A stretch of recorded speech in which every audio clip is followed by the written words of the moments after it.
Anandes untuk dek yang berkualitas. Ini merupakan pertemuan pertama kita belajar biologi kelas 12 SMA. Bersama saya, Teacher Dila.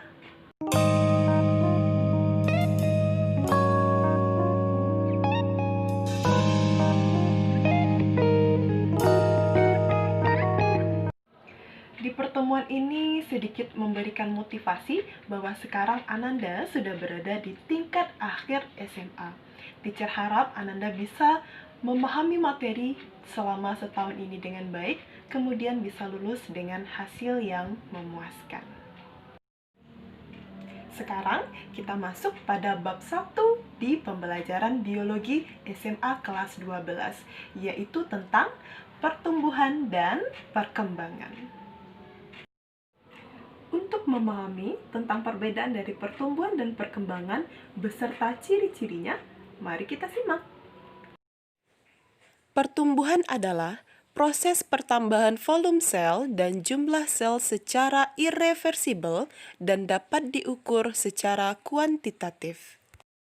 Sedangkan perkembangan adalah proses menuju kedewasaan melalui proses spesialisasi sel yang memiliki struktur dan fungsi tertentu.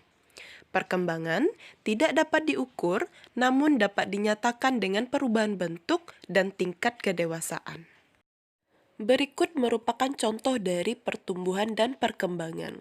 Pertumbuhan seperti bertambahnya ukuran lingkar kepala, tinggi badan, dan berat badan. Sedangkan perkembangan adanya perubahan dari bayi menjadi dewasa. Perubahannya ditandai dengan bertambahnya kemampuan berbicara dan kemampuan berpikir. Nah, untuk pertemuan ini kita akan membahas tentang pertumbuhan dan perkembangan pada tumbuhan. Pertumbuhan pada tumbuhan dimulai dari perkembangan biji, yaitu radikula tumbuh menjadi akar dan plumula tumbuh menjadi batang dan daun. Perkecambahan dimulai dari proses imbibisi, yaitu penyerapan air oleh biji. Ada dua macam tipe perkecambahan, yaitu tipe epigeal dan hipogeal. Pada tipe epigeal, hipokotil tumbuh memanjang sehingga plumula dan kotiledon muncul ke permukaan tanah. Contohnya perkecambahan pada kacang hijau. Pada tipe hipogeal, epikotil tumbuh memanjang sehingga plumula muncul ke permukaan tanah. Namun, kotiledon tetap berada di dalam tanah.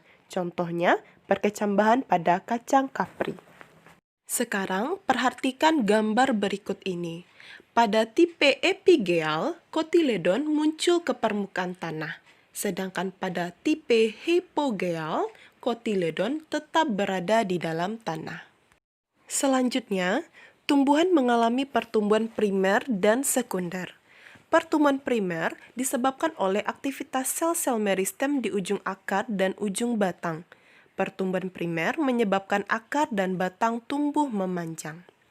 Pada ujung akar dan ujung batang terdapat 3 daerah pertumbuhan, yaitu daerah pembelahan sel, yang kedua daerah pemanjangan sel, dan yang ketiga daerah diferensiasi sel. Pertumbuhan sekunder disebabkan oleh aktivitas kambium pada tumbuhan dikotil dan gimnosperme. Pembelahan sel kambium ke arah luar akan membentuk floem sekunder dan ke arah dalam membentuk xilem sekunder. Faktor yang mempengaruhi pertumbuhan dan perkembangan pada tumbuhan terbagi atas 2, faktor internal dan faktor eksternal. Untuk faktor internal terdiri atas gen dan hormon, sedangkan untuk faktor eksternal terdiri atas faktor nutrien, air, cahaya, suhu, oksigen, dan kelembapan. Sekian materi kita untuk pertemuan kali ini. Teacher harap Ananda bisa memahaminya dengan baik. Thank you for your attention. See you at the next video.